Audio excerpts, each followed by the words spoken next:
Welcome back. It's day 6 of starting my sourdough starter from scratch, and last night I did this around 7 p.m. It is now 10 o'clock in the morning.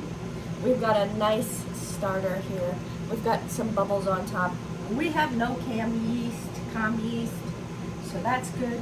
We're gonna empty all but 40 grams and then feed it. That means I need an empty mason jar. Probably should switch to a bigger mason jar, but I'm not going to do it yet. I'd rather it overflow. If you don't like that, switch to a different one. Okay. We're going to dump out some of this, and I'll be right back.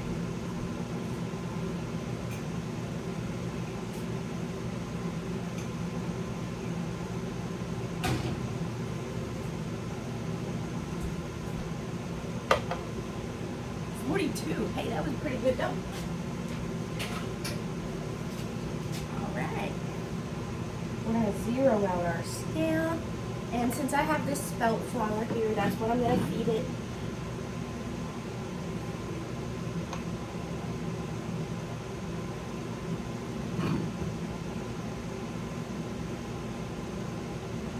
That's pretty much how I do my sourdough. I like to feed Einkhorn, that's my favorite. But if I don't have it available or I have something else available, I'll just feed it that. 40 grams, there we go. Let's get some high quality H2O.